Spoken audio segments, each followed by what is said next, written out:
मागील सप्ताहामध्ये आम्ही जो विषय आरंभला तो म्हणजे खरोखर किंवा पूर्ण क्षमा करणं आणि पूर्ण क्षमा करणं ह्यामधली फरक आपण मागे पाहिला. आज त्याचंच पुढची गोष्ट आपण पाहणार आहोत. जर आम्ही क्षमा करत नाही तर त्याची भरपाई आम्हाला द्यावी लागेल इथेच. किती प्रमाणात, किती मोठ्या प्रमाणात, कोणत्या स्वरूपात असेल देव ठरवेल, पण आम्हाला ती भरपाई द्यावी लागेल जर आम्ही एखाद्याची क्षमा करत नाही.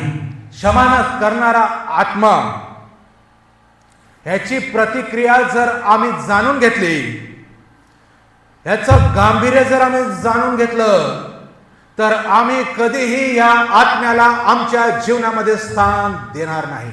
इतकी भयंकर अशी गोष्ट आहे एखाद्याला क्षमा न करणं.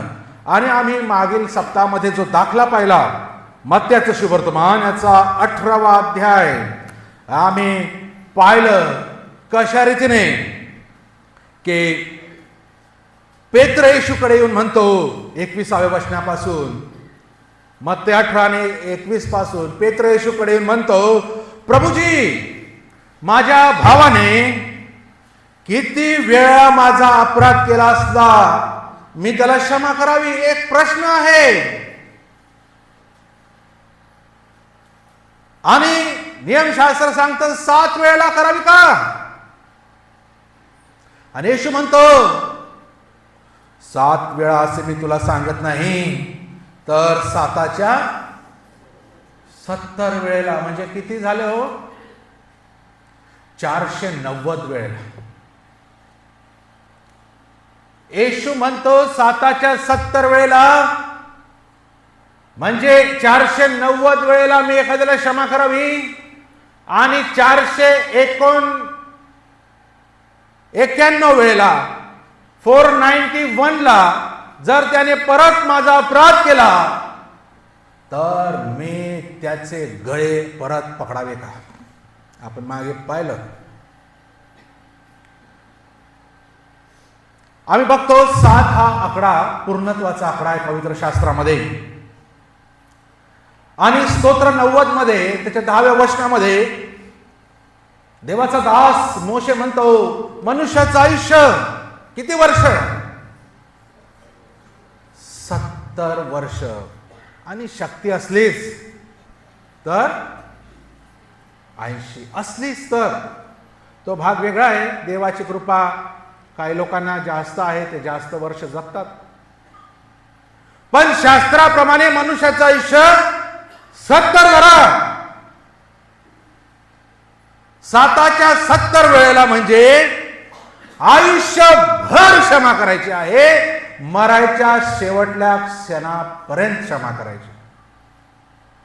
490 वेळेला झालं, आता तू गेला असं म्हणून चालणार?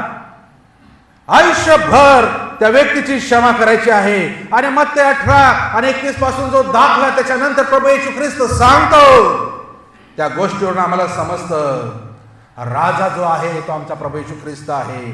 आणि जो दास आहे तो आम्हातील प्रत्येक जण आहे ज्या दासाचं कर्ज आहे, भयंकर कर्ज आहे, पापाचं कर्ज आहे. आपण मागच्या वेळेस ऐकलं लाखो रुपयाचं कर्ज आहे. ज्या येशूने त्याच्या वधस्तंभावर, आमच्या राजाने त्याच्या वधस्तंभावर पूर्ण कर्ज पै आणि पै फेडून टाकले आणि आम्हाला कर्ज मुक्त केलं. एवढी मौल्यवान क्षमा, हे स्वातंत्र्य आम्हाला फुकट मिळालं नाही. हे तारण फुकट मिळालं नाही.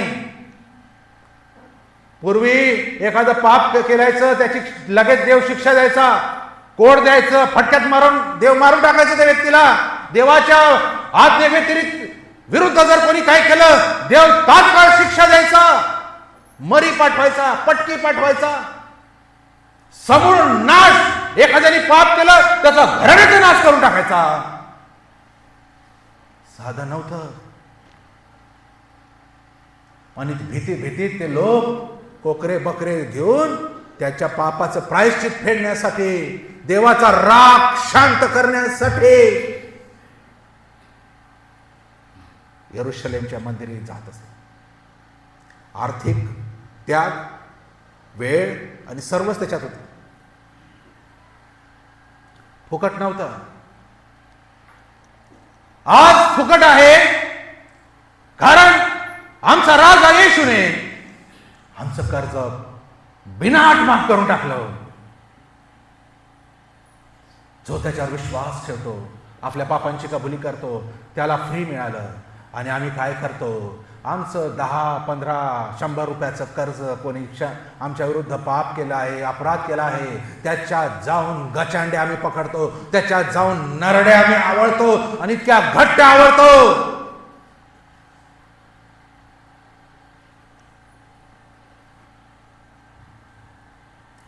जर त्याने आमचं माफ केलं कर्ज आणि जर आम्ही दुसऱ्यांचं माफ करत नाही तर असं लिहिलं आहे, आम्हाला तो हाल हाल करणाऱ्यांच्या हातीन देईल आणि ते फेडेपर्यंत आमचे ते हाल करत राहतील. जीवाचे हाल, आत्म्याचे हाल, शरीराचे हाल, पीडा, रात्री झोप येणार नाही. आणि हे सैतानापासून नाही. सर्वात महत्वाची गोष्ट, राजा देईल, कारण तो बघतो इतके घाणेरडे, नीच, भयंकर गुन्हे मी तुमचे माफ केले. आणि साध्या साध्या गोष्टींचे अपराध आम्ही पिढ्या तो राग मनात बाळगून एखाद्याला क्षमा अजून करत नाही. मग का फटके मिळू नये, का हाल हाल होऊ नये त्या व्यक्तींची. अजून संधी आहे प्रियांनो. देवाचं वचन स्पष्ट सांगतं. वाचूया 2 करिंथस पत्राचा 2वा अध्याय. 2 करिंथ 2 आणि त्याची 10 आणि 11 वचनं. 2 करिंथ 2, 10 आणि 11 दिलं आहे. ज्या कोणाला तुम्ही एखाद्या गोष्टींची क्षमा करिता त्याला त्या बाबत मीही क्षमा करतो. कारण मी क्षमा केली असली तर ज्या कशाची क्षमा केली ती तुम्हा करिता ख्रिस्ता समक्ष केली आहे, अशा हेतूने की आपल्यावर सैतानाचे वर्चस्व होऊ नये, त्याचे विचार आपल्याला कळत नाही असे नाही. दुःखाची गोष्ट आहे, अनेक ख्रिस्ती लोक सैतानाच्या कुयुक्त्यांविषयी अजून अजाण आहेत, अजून त्यांना माहिती नाही. आणि क्षमा न करणाऱ्या आत्म्याला जाग देऊन त्यांचं स्वतःचं जीवन नरक बनवून ठेवलेलं आहे. इथे जो शब्द वापरलेला आहे, आपल्यावर सैतानाचे वर्चस्व होऊ नये. जो क्षमा करत नाही, ज्याच्या मनात एखाद्या विषयी आढे आहेत, एखाद्याच्या मनात एका विषयी वाईट आहेत, अपराध आहे, त्याच्यावर सैतानाचं वर्चस्व आहे. समजत आपल्याला गोष्ट ही साधी गोष्ट नाही, ही सोपी नाही. मी चर्चमध्ये येऊन बसतो, मी सगळे धार्मिक विधी करतो, मी प्रार्थना करतो, मी हे करतो, मी ते करतो, पण माझ्या अंतःकरणात माझ्या भावाविषयी, माझ्या बहिणीविषयी एखादी गोष्ट अजून आहे ज्याला मी क्षमा केलेली नाही, तर मी देवाच्या समक्षतेमध्ये असून देखील माझ्यावर देवाचं वर्चस्व नसून सैतानाचं वर्चस्व आहे. भेद स्पष्ट आहे, फरक स्पष्ट आहे. मी लाख आराधना करेन, पण माझं मन मला एखाद्या विषयी दोष देत आहे. मी देवाच्या सानिध्यात असून माझ्यावर सैतानाचं वर्चस्व आहे. काही लोकांची तक्रार असते, सैतान माझा पिच्छा सोडत नाही. काय माहिती हो, किती प्रयत्न केले सुटत नाही. एखादं व्यसन मी निर्णय घेतो, सुटत नाही. एखादी गोष्ट एखाद्याला मी क्षमा करण्याचा प्रयत्न करतो, परत त्या गोष्टी माझ्यासमोर येतात, परत माझं मन त्याच्याविषयी राग माझ्या मनात भरला जातो. सैतान माझा पिच्छा सोडत नाही.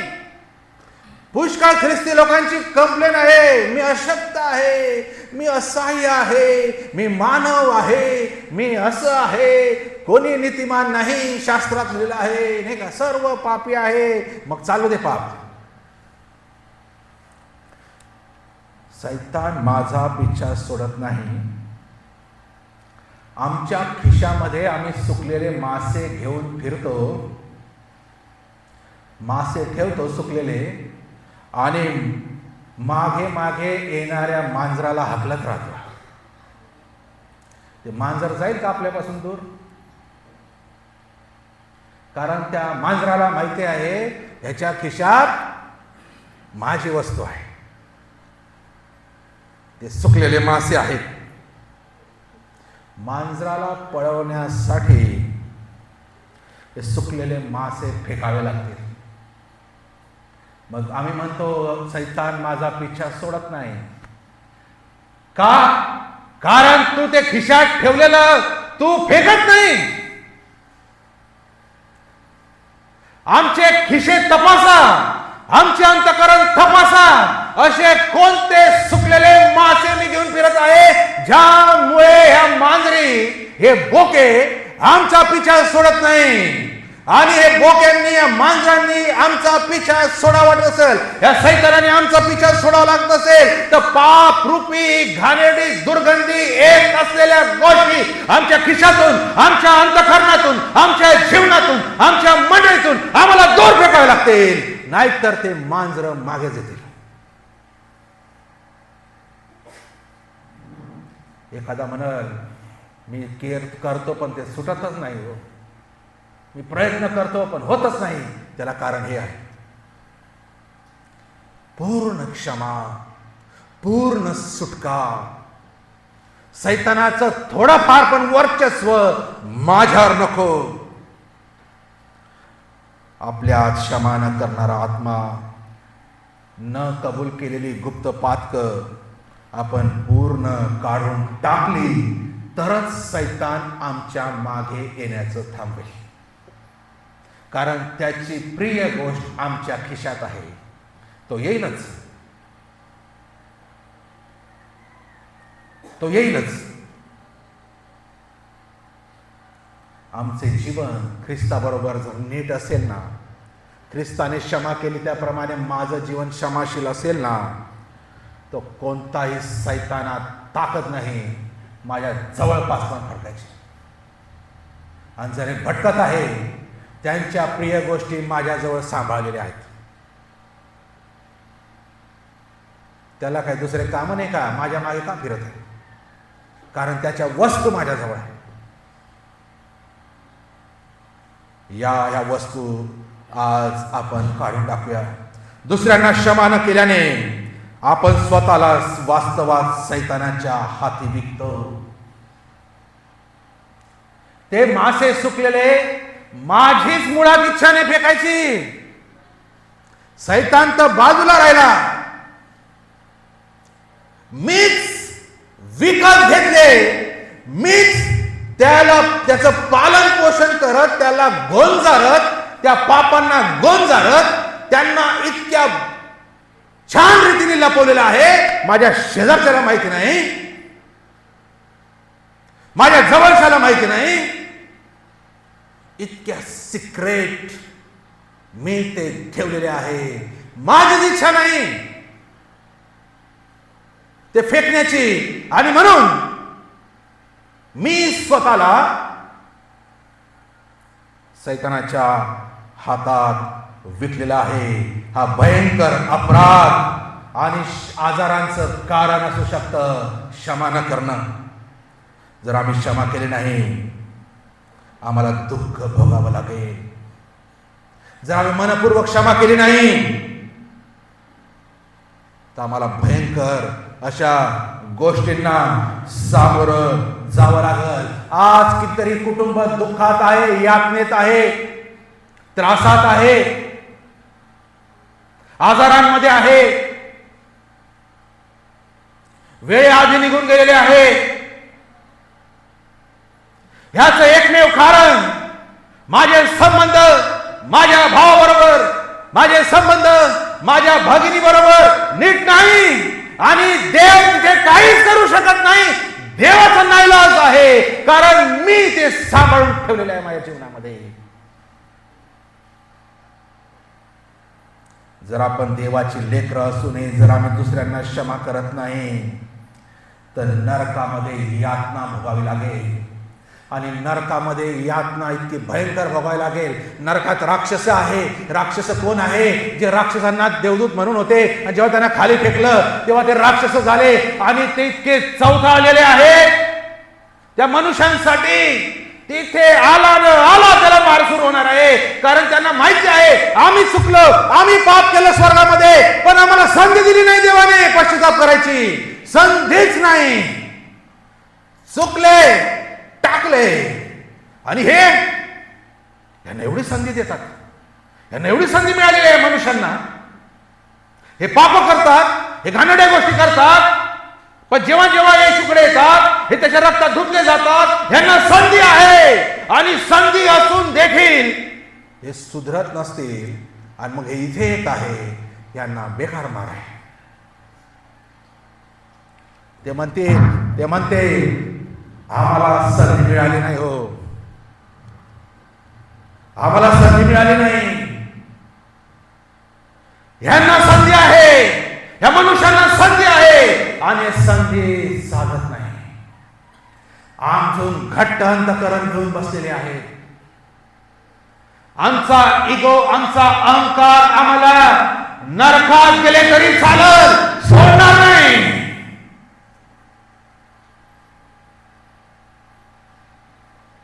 पापांची क्षमा मागण्याची संधी आज आहे.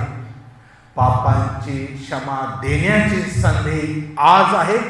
देवदूतांना कधीच मिळाली नाही, आम्हाला मिळाली आहे. आमच्या हातात आहे. आम्ही त्या संधीचा उपयोग करत आहोत का?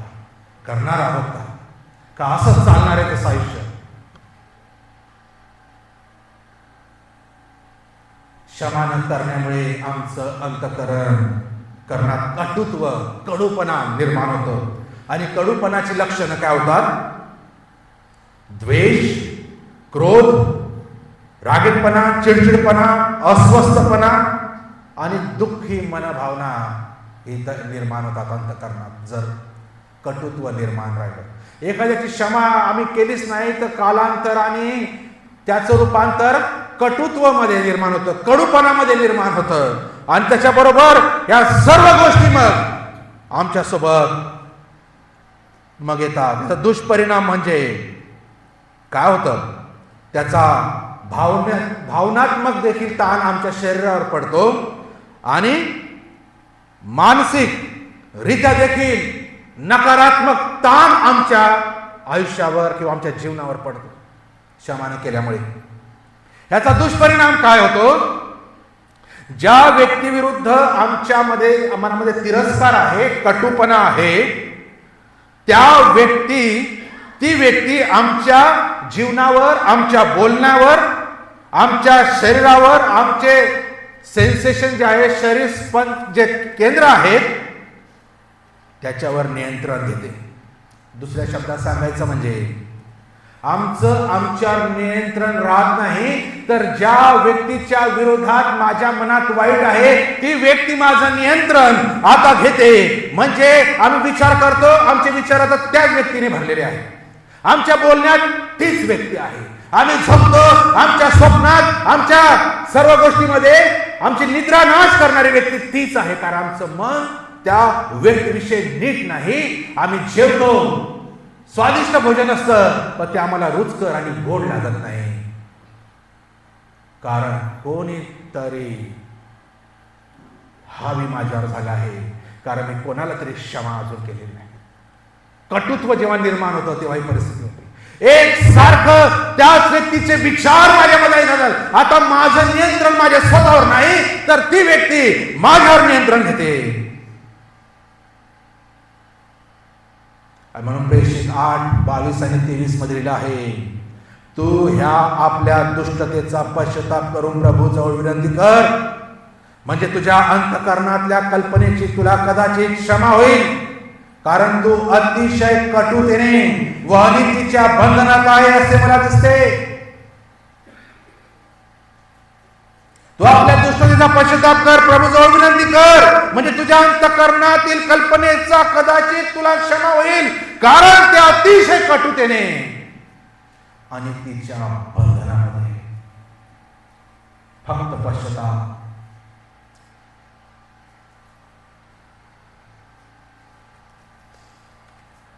आमच्या अंतःकरणात कडूपणाला जागा देतो एक भयंकर गोष्ट आहे.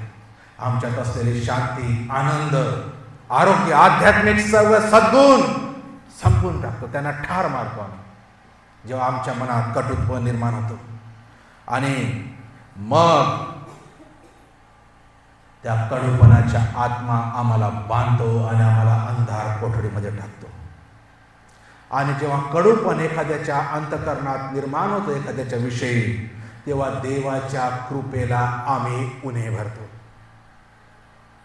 देवाच्या कृपेला उणे भरतो. इब्री लोकांचं पत्र 12वा अध्याय,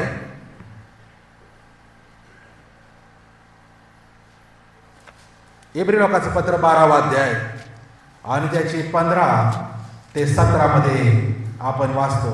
इब्री 12:15 ते 17 लिहिलं आहे, देवाच्या कृपेला कोणी उणे पडू नये, ज्यामुळे पुष्कळ जण बिघडून जातील. असे कोणतेही कडूपणाचे मूळ अंकुरित होऊन उपद्रव देणारे होऊ नये. कोणी जार करणे होऊ नये, किंवा ज्याने एका जेवणासाठी आपले ज्येष्ठपण विकले त्या येसावासारखे कोणी ऐहिक बुद्धीचे होऊ नये, म्हणून त्याकडे लक्ष द्या. तुम्हाला माहित आहे की त्यानंतर तो वारशाने आशीर्वाद मिळविण्याची इच्छा करीत असताही त्याचा नाकार झाला. त्याने जरी अश्रू ढाळून फार प्रयत्न केला तरी पश्चातापाची संधी त्याला मिळाली नाही. किती दुःखाची गोष्ट आहे जेव्हा एखाद्या विषयी आमच्या मनामध्ये कडूपण निर्माण होतं, तेव्हा आम्ही देवाच्या कृपेला उणे पडतो. म्हणून इथे देवाच्या कृपेला कोणी उणे पडू नये, का पुष्कळ जण बिघडून कडूपणाचे मूळ अंकुरित होऊन उपद्रव देणारे होत आहे.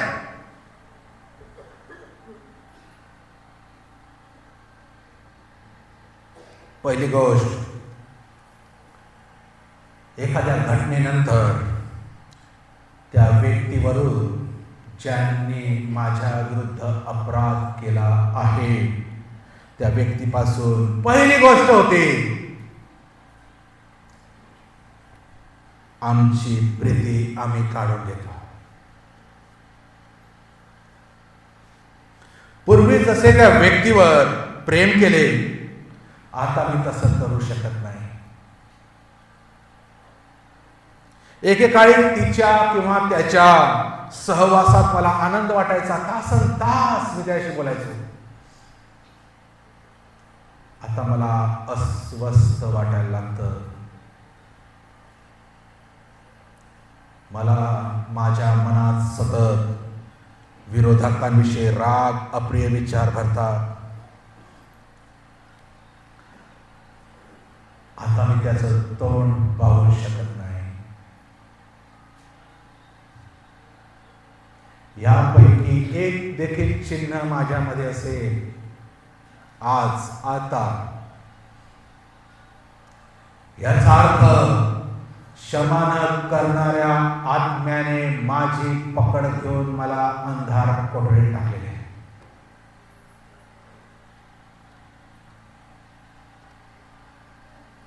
जरा द्वेष वाढत गेला, हळूहळू आपलं प्रसन्न चिन्ह, झोप, ताण, भूक, एकाग्रता गमावून बसू.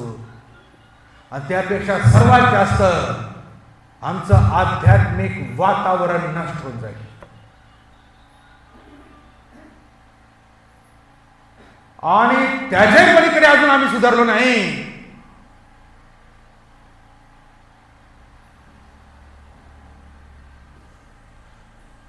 अकाली मरण, असाध्य आजार निर्माण होते. आणि जसं करिंदकरास पत्रात लिहिलं आहे, प्रभूच्या शरीराचे मर्म ओळखल्याशिवाय प्रभूचे शरीर आपल्या क्षमेसाठीच ठेचलं गेलं. येशूचं शरीर का ठेचलं गेलं? आम्हाला क्षमा मिळावी म्हणून ठेचलं गेलं. त्याचे एवढे हाल हाल का केले? का त्यांनी करू दिले? पाठ नांगरावी, शेत नांगरावी तशी पाठ नांगरली गेली होती त्याची. आणि ते चित्र माझ्या डोळ्यासमोर एवढे भयंकर माझ्या अपराधासाठी माझ्या येशूला ठेचलं गेलं हे माझ्या समोर असताना देखील मी माझ्या भावाची क्षमा करू शकत नसेल.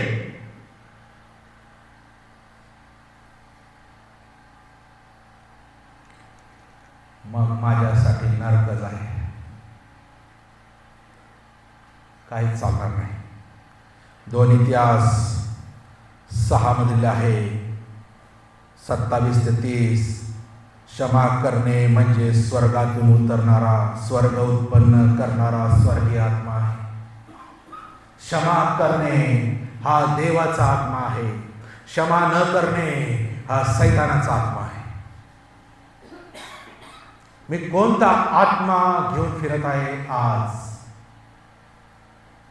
माझे संबंध माझ्या शेजाऱ्याबरोबर, माझ्या भावाबरोबर जो रक्ताचा तर आहे, पण जे इतर देखील आहे ख्रिस्तामध्ये, त्यांच्याबरोबर माझे संबंध बरोबर आहे का? नसेल तर मी इतक्या रिस्कमध्ये आहे, इतक्या रिस्कमध्ये आहे. जर मी अकाली मेलो, स्वर्ग माझ्यासाठी नाही. जेव्हा एखादा व्यक्ती एखाद्याला क्षमा करत नाही, तो जसा अंधारात चालणारा आंधळा बनतो. त्याची दुसरी जी हालत होती, कटुत्वानंतर त्याच्या हृदयामध्ये त्या व्यक्तीबद्दल आता द्वेष तयार होतो. द्वेष. योहानाचे पहिले पत्र 2 अध्याय आणि 11 वचन. योहानाचे पहिले पत्र 2 अध्याय आणि त्याच्या 11व्या वचनात लिहिलं आहे, हे तितकं भयंकर आणि भीती भयभीत करणारं सत्य देवाचं वचन आपल्याला सांगत आहे. पण आपल्या बंधूचा द्वेष करणारा अंधारात आहे, व अंधारातच चालतो. तो कुठे चालला आहे त्याला कळत नसते, कारण अंधाराने त्याचे डोळे अंधळे केलेले आहे. मी सांगत नाही, योहान म्हणतो, आपल्या बंधूंचा द्वेष करणारा अंधारात आहे आणि अंधारातच चालतो. तो कुठे चालला आहे त्याचे त्याला कळत नसते, कारण अंधाराने त्याचे डोळे आंधळे केले आहे. आपल्या मनात जर कोणाविषयी द्वेष आहे, तर आम्ही अंधारात चालणारे आंधळे आहोत. भयंकर आहे. म्हणजे आमचं जीवन ध्येयाविना आहे, निरर्थक आहे आणि टाकाऊ आहे. जर आम्ही कोणाचा द्वेष करतो, तर देवाचा जो पवित्र उद्देश माझ्या जीवनात आहे, तो उद्देश पूर्ण होत नाही, होणारही नाही.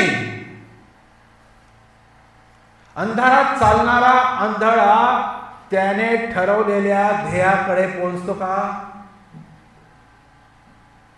कोणत्या भिंतीला, खडकाला तो धडकू शकतो.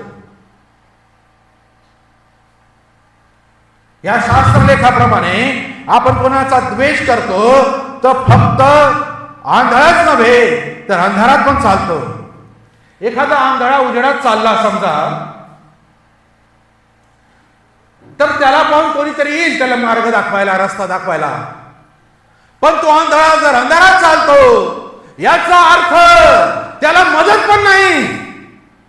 त्याच्या ध्येयापर्यंत पोहोचण्यासाठी, त्याने ठरवलेल्या टार्गेट पर्यंत पोहोचवायला आता मदत पण नाही. इतकी भयंकर अवस्था अंधारात चालणाऱ्या आंधळ्याची आहे. लोकांना यासाठी की जर आम्ही अंधारात चालणारे आंधळे होऊ नये, आमचा उद्देश, आमचं ध्येय, देवाच्या योजना आमच्या जीवनात का पूर्ण होत नाही? कारण आम्ही आमच्या बंधूंचा द्वेष करतो म्हणून होत नाही. आणि इतकी भयंकर शिक्षा अंधळाचा आहे आणि वरून अंधारात चालत आहे. आम्हाला कोणी सोडवणारा नाही. आम्हाला कोणी इच्छा असून देखील हात लावणार, आम्हाला रस्ता पार करू शकत नाही.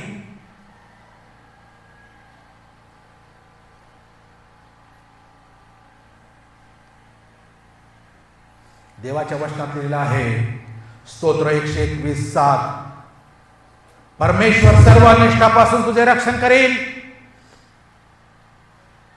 स्तोत्र 91 आणि 10 मध्ये लिहिलं आहे, कोणते अरिष्ट तुझ्यावर येणार नाही. तरी आमच्या जीवनात अरिष्ट काय आहे? आमच्या जीवनात अनिष्ट गोष्टी का आहेत? याच्यासाठी आम्हाला येशूने सांगितलेल्या गोष्टीकडे वळावं लागेल. मत्ती 6:12-13. का? देवाने प्रॉमिस केलं तरी आमच्या जीवनात त्या गोष्टी का आहे? कोणते अरिष्ट तुझे रक्षण करेल, कोणते अरिष्ट तुझ्यावर येणार नाही. पण आमच्या भोवती अरिष्ट का आहे? अनिष्ट गोष्टी का आहे? कारण येशू म्हणतो, आणि जसे आम्ही आपल्या ऋण्यास ऋण सोडले आहे तसे तू आमच्या ऋणे आम्हा सोड, तर आम्हाला सर्व वाईटापासून सोडील. म्हणतो ना आम्ही, प्रभूने शिकवलेली प्रार्थना, आम्हाला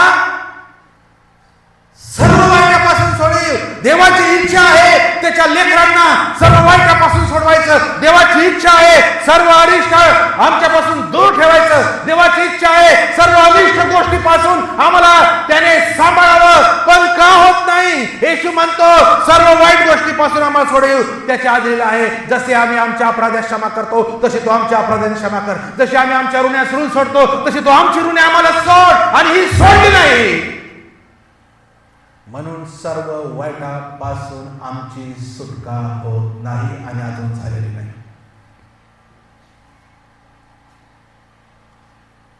नेहमी म्हणतो ती प्रभूने शिकवलेली प्रार्थना, पण अर्थ समजतो आम्ही. एक पोपट पंची, एक फॉर्मॅलिटी पाठ झालेली आहे म्हणून टाकतो. का म्हणतो? एक लाईन त्याची महत्वाची आहे, जोपर्यंत मी क्षमा करत नाही समोरच्याला माझी क्षमा होणार नाही. का सरळ स्पष्ट येशूने संदेश दिला. आणि तर सर्व वाईटापासून सोडी. सुटायचं आम्हाला सर्व वाईटापासून. परीक्षेत पाडण्यापासून आम्हाला सांभाळायचं आहे स्वतःला. तर आम्हाला एक अट आहे, सर्व आशीर्वादांची एक अट,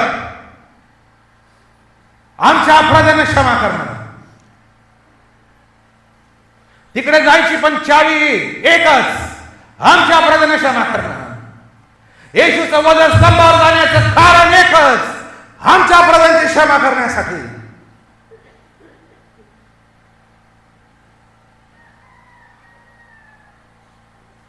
प्रार्थना करून उपयोग नाही, फक्त जर माझ्या मनात कोणाविषयी वाईट असेल तर. याचा अर्थ असा आहे, जेव्हा आम्ही एकत्र येतो, याचा अर्थ असा आहे जेव्हा आम्ही एकत्र येतो, एका दिलाने येतो, एका मनाने येतो, एका विचाराने येतो, एका देवासाठी येतो, याचा अर्थ माझ्या मनात आता कोणाविषयी काय नाही म्हणून मी एकत्र आलेलो आहे. दुर्दैवाने सांगावं लागतं, आज सैतानाने मंडळांमध्ये इतका गोंधळ मारलेला आहे. शेजारी बसलेल्या खुर्चीला खुर्ची टाकून बसलेल्या बाकावर बसलेल्या शेजारच्या सोबत माझं जमत. जिथे ऐकता नाही तिथे देवाचा आत्मा कार्य करत नाही. म्हणून पाळत थकून गेले बदल्या होऊन मंडळ्या सुधारतच नाही, संजीवन येतच नाही, आजार बरे होतच नाही. आमच्या लोकांच्या आर्थिक अवस्था दयनीय होत आहे. आमच्या लोकांना कामधंदे नाही, आमच्या लोकांना उपजीविका नाही. आमचे लेकरं आमच्या आया बहिणी बघतात कोणते थर्ड फोर्थ कॅटेगरीचे काम करत फिरतात बिचारे. मी फक्त आपल्या मंडळीचं बोलत नाही. का अशी अवस्था का? कारण जिवंत देव समजून आम्ही जेव्हा एकत्र येतो तरी पण आम्ही एक दुसऱ्याला क्षमा केली नाही.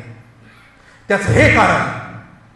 आणि वरून देवाचा अपमान, ज्या येशूचा वधस्तंभ इथे आहे प्रत्येक चर्चमध्ये, त्याच्याकडे मी जेव्हा बघतो, ज्या मेघातून मी खातो, ज्या मेघातून पितो, जे क्षमेचं दर्शक आहे, तरी त्याच्या समोर त्याच्या तोंडावर त्याचा उघड अपमान मी करतो.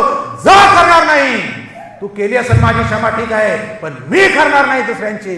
त्याचा उघड अपमान मी करतो, त्याला चॅलेंज देतो. इतकं धैर्य आहे आमच्या ख्रिस्ती लोकांमध्ये, इतकी डेअरिंग आहे आमच्यात. नको त्या गोष्टीसाठी डेअरिंग आहे, पण येशूसाठी मरायला उभं राहिले तर पळून जातील. पण एखाद्याची क्षमा करायच्या वेळेस तुटून जाईल पण झुकणार नाही. इतकी डेअरिंग मी तिथे दाखवतो. सैतान झुकू देत नाही. आणि येशू म्हणतो, मला परीक्षेचा नको तर सर्व वाईटापासून सोडेल ही प्रार्थना देवाने तुमची ऐकायची असेल. सर्व वाईटापासून तुमचं रक्षण व्हावं असं वाटत असेल तर मला दुसऱ्यांना क्षमा द्यावी लागेल. आणि राग चांगला आहे, पण रागाला बाउंड्री आहे सूर्य मावळण्यापर्यंत. जितकं कुदायचं कुदून घ्या, अंधार होण्याच्या आधी समेट करणं महत्वाचं. मी राहतो की नाही माहिती नाही क्षमा मागायला, किंवा मी राहिलो आणि समोरचाच नाही राहिला त्याच्याकडून क्षमा घ्यायची, तर काय कुठे जाईल? किती रिस्क आहे. एखाद्याला मला क्षमा करायची, तो व्यक्ती राहिलाच नाही, कोणाकडे क्षमा मागणार?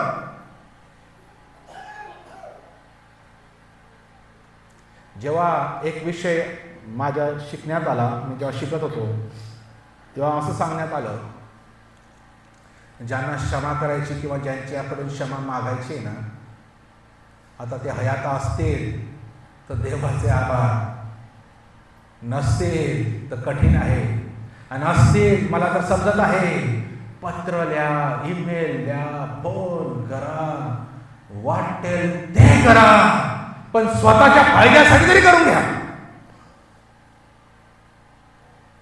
स्वतःला तिथे जायचंय म्हणून तरी करून घ्या. समोरच्याची नसेल इच्छा, पण मला समजतं ना, मला जायला काय प्रॉब्लेम आहे, मला मागायला काय प्रॉब्लेम आहे. आणि जर मी गेलोच नाही आणि समोरचा राहिलाच नाही, कुठे जाणार? कबरेकडे जाणार. आणि ती जाऊन काय होणार? बोलतील मेलेले उठून, जा मी तुझी क्षमा केली. बोला. जिवंत असताना आज का नाही, आता का नाही? मला आठवतं मी एका ठिकाणी क्षमेविषयी बोलत होतो आणि एक भाऊ ऑन दी स्पॉट उठला गर्दीमधून आणि तो म्हणे, थांबा मला बोलायचं आहे. आणि तो म्हणाला, ह्याच ठिकाणी एक व्यक्ती माझा आहे ज्याचं माझं बनत नाही, तिथे रिकन्सिलेशन, तिथे समय, ऑन दी स्पॉट. मला माहिती नाही बाहेर गेल्यावर आमच्यातून कोणी राहतो ना राहतो,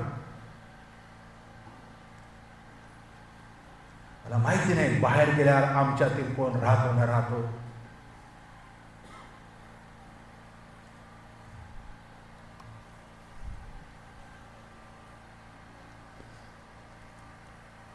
जर आम्ही आमच्या ऋण्यांची क्षमा आम्हाला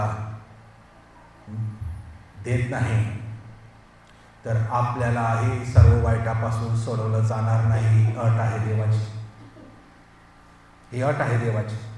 मी काय करू याच्यात? नाही, देवाचा निरोप आहे, ही कंडिशनच आहे.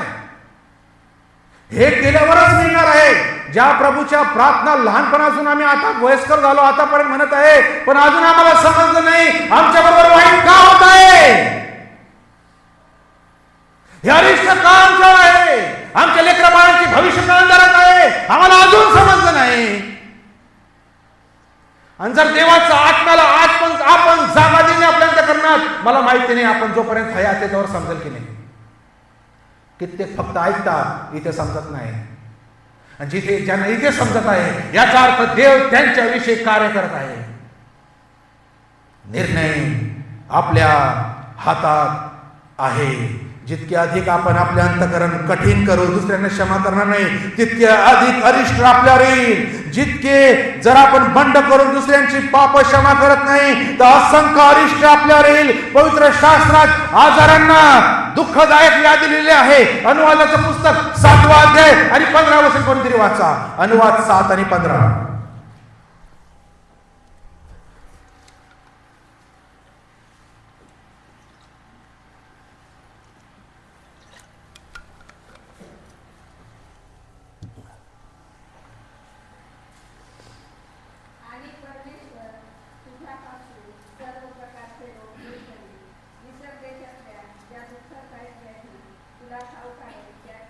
मिसर देशातल्या दुःखदायक व्याधी, परमेश्वर सर्व रोग, या असाध्य रोगांना पवित्र शास्त्रात दुःखदायक व्याधी म्हटलेला आहे.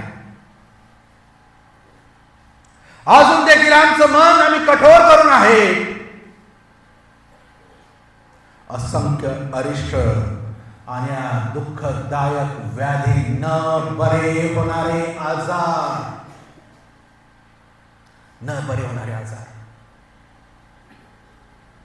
सगळे आजार नैसर्गिक नाही.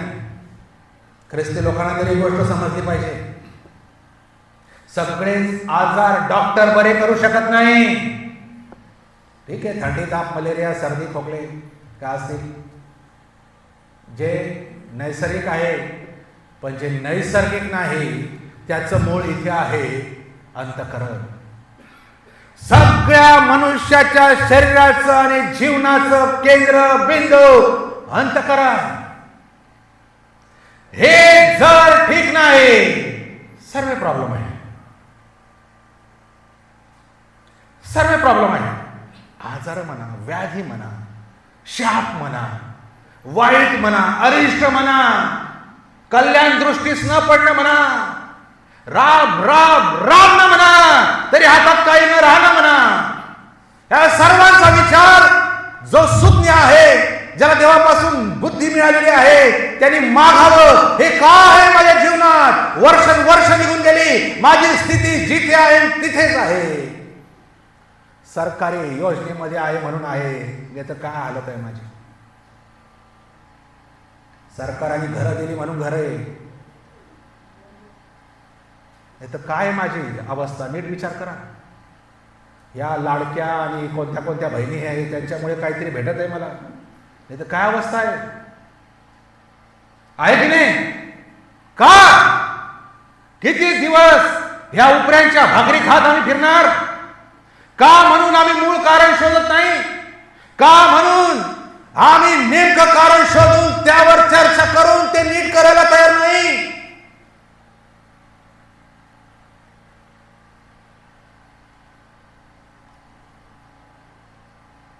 जोपर्यंत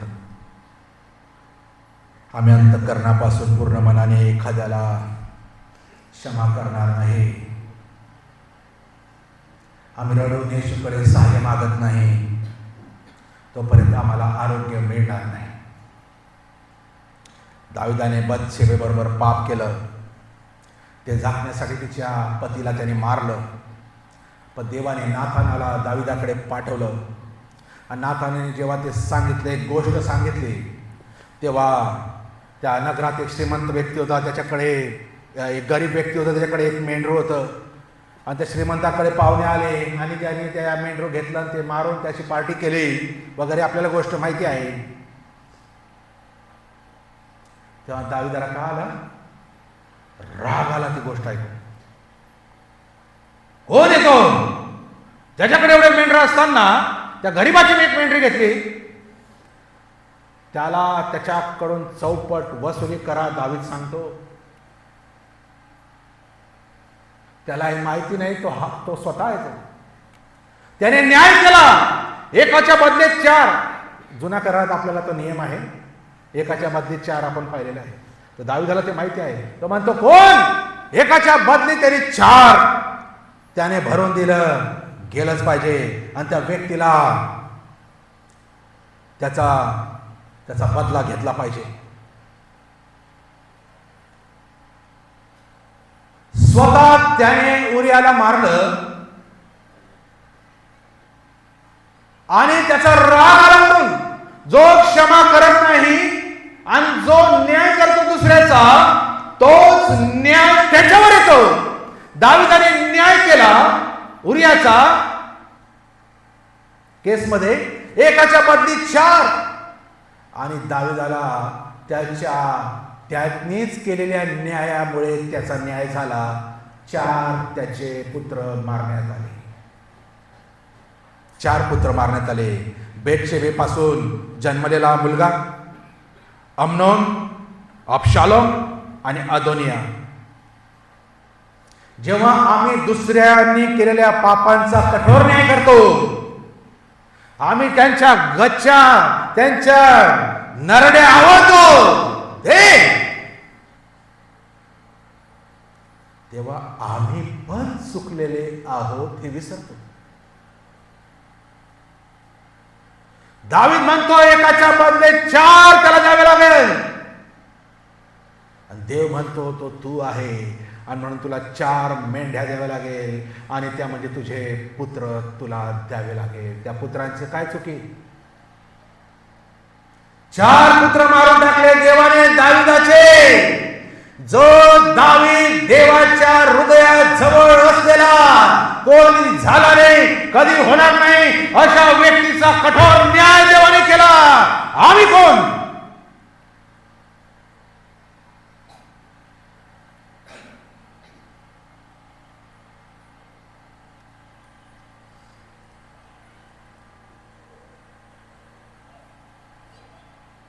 कोणाच्याही विरोधात आपल्या अंतःकरणात द्वेष आहे तर देवाचे वचन स्मरण करूया.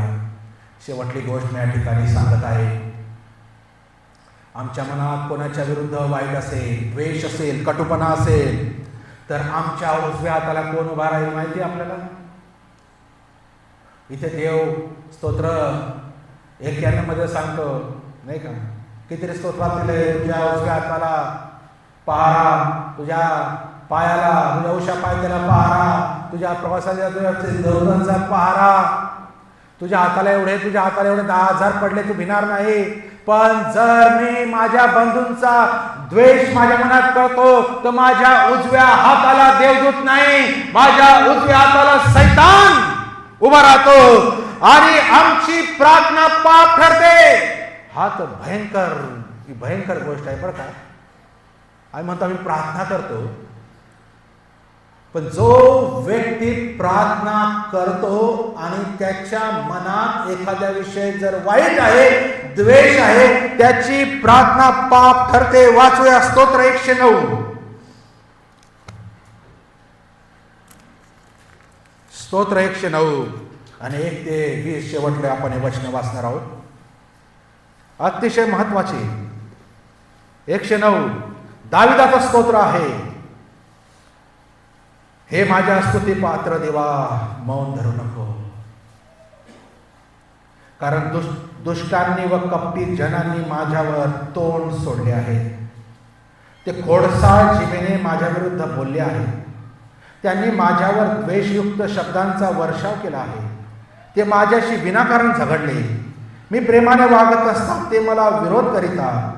मी तर प्रार्थनेत मग्न असतो. मी केलेल्या बऱ्याची फेड त्यांनी वाईटाने केली व माझ्या प्रेमाची फेड द्वेषाने केली. एकूण 21 गोष्टी आहेत त्यांच्यावर येतील जे आपल्या बंधूंचा द्वेष करतात. दावीद प्रार्थना करतो देवाकडे. तो म्हणतो 6व्या वचनामध्ये पहिली गोष्ट, त्यांच्यावर दुर्जनाला अधिकारीने. 2, त्याच्या उजव्या हाताकडे विरोधी उभा राहो. त्याचा न्याय होईल तेव्हा तो अपराधी ठरो. त्याची प्रार्थना पाप ठरो. त्याचे दिवस थोडे हो, त्याचा हुद्दा दुसरा घेऊ, त्याची मुले अनाथ हो, त्याची बायको विधवा हो, त्याचे मुले भीक मागत फिरोत आणि ती आपल्या उजाड झालेल्या वस्तीतून बाहेर पडून अन्नान्न करो. सावकार त्याचे सर्वस्व हिरावून घेऊ, त्याची कष्टाची कमाई परके लुटो. त्याच्यावर कोणी दया न करो. त्याच्या अनाथ मुलांची कीव कोणाला नाही हो. त्याच्या वंशाचा उच्छेद हो. भावी पिढीत त्याचा नाम निर्दश हो. त्याच्या वाडवडिलांच्या अनितीचे परमेश्वराला स्मरण राहो. त्याच्या आईचे पातळ काढून टाकले न जावो. त्यांची पातके परमेश्वरापुढे सदा राहो. तो पृथ्वीवरून त्याचे स्मरण नाहीसे करो, कारण त्या मनुष्याने दया करायची आठवण ठेवली नाही. तर दीन, दरिद्री व दुःखी माणसाचा वध करण्यासाठी तो त्याच्या पाठीस लागला. शाप देण्याची त्याला आवड असे म्हणून तो शाप त्यालाच लागो. आशीर्वाद देण्याची त्याला आवड नसे म्हणून तो आशीर्वादाला मुको. शाप देणे हा त्याचा पेहरा बनला होता म्हणून ते त्याच्या पोटात पाण्यासारखे व त्याच्या हाडात तेलासारखे भिनून जावो. ते त्याला पांघरावयाच्या वस्त्राप्रमाणे हो, नेहमी वापरावयाच्या कंबरपट्ट्याप्रमाणे ते त्याला झाडून राहो. माझ्या विरुद्ध वाईट बोलण्यास परमेश्वराकडून हेच प्रतिफळ मिळो. कोणी जर अशी प्रार्थना करून दिली ना, विषय संपला. 2-3 गोष्टी फक्त याच्यात मला सांगायच्या होत्या. ते म्हणजे 6 वचन, त्याच्या उजव्या हाताकडे विरोधी. कोण ह्या विरोधी? सैतान उभा राहो. आणि 7व्या वचनाच्या शेवटच्या भागात, आणि त्याची प्रार्थना पाप ठरव.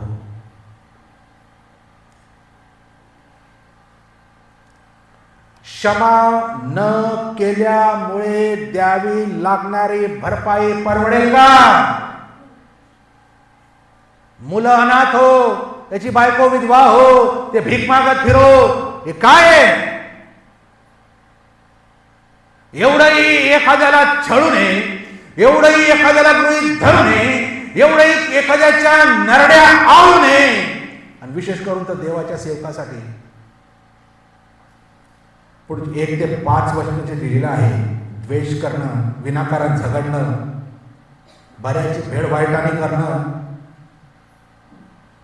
एखाद्याला धरलं आणि त्याने दाविदासारखी प्रार्थना केली, एखाद्या सेवकाने शब्द जर सांगून दिले, त्याची प्रार्थना पाप ठरो.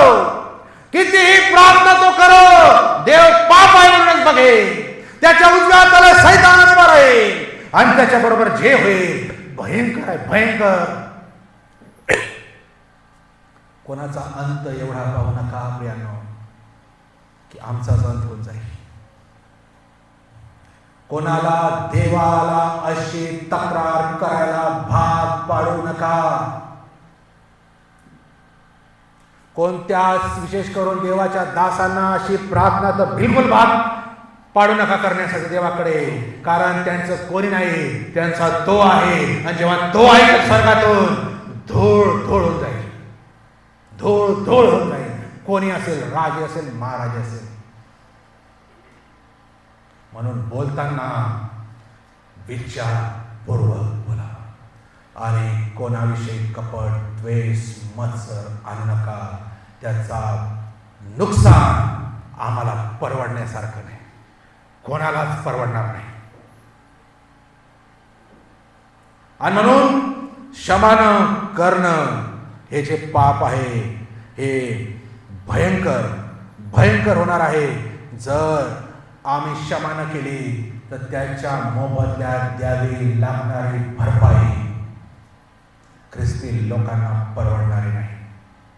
आणि पुष्कळ लोक भरपाईमध्ये ऑलरेडी आहे, तरी त्यांना समजत नाही आम्हाला का फटके भेटत आहे, आम्हाला का ताडण होत आहे, आम्हाला का शिक्षेतून जावं लागत आहे, आमचे हाल का होत आहे. कारण त्यांनीच आम्हाला हाल करणाऱ्यांच्या हाती दिलेला आहे की यांना फटके मारा, यांचे हाल करा. देव कधीच कोणाला शिक्षा मुद्दामून करत नाही, तर त्यासाठी हाल करत आहे की आज तरी समजा की हे आमचे जे हाल होत आहे ते केवळ आणि केवळ देवाचे वचन न समजल्यामुळे, देवाचा अपमान आजपर्यंत करत असल्यामुळे, कोणाविरुद्ध माझ्या मनात अजून द्वेष आहे, कडूपणा आहे, कपट आहे, कोणाला तरी अजून क्षमा करायचं बाकी आहे. आणि म्हणून हे सर्व जे काही माझ्या बरोबर, माझ्या कुटुंबाबरोबर होत आहे, काही लोक तर मरून गेले ज्यांच्याकडून मला क्षमा मागायची होती.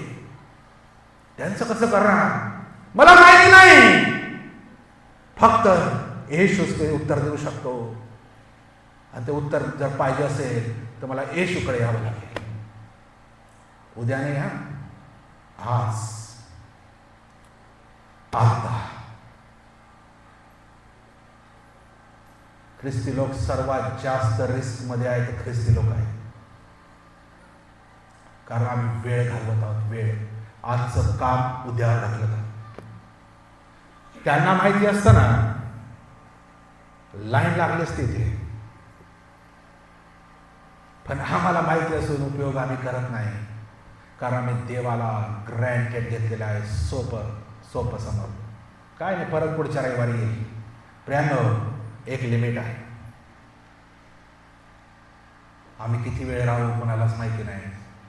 ज्याला आम्हाला क्षमा करायची आहे तो किती वेळ आहे, ती व्यक्ती, हे पण आम्हाला माहिती नाही. आणि हे आमचं स्वर्गात जाणं ह्याच्यावरच अवलंबून आहे. तर आम्ही किती घाई करायला पाहिजे? का नरकात राहायचं असेल तर बिंदास फिरा, बिंदास राहा, इगो घेऊन फिरा, अहंकाराने फिरा, काही प्रॉब्लेम नाही. तिथेच राहायचं ठरवलं असेल तर. पण थोडं पण वाटत असेल तिथे जायचं असेल तर ही कंडिशन आहे. येशूने त्याच्या प्रार्थनेत शिकवली. अट ही आहे, माझ्या ऋण्यास मला सोडा लागेल. देवबाप करो, या वचनाद्वारे आम्हाला सहाय्य करू. आपण आपल्या जागेवर उभं राहूया.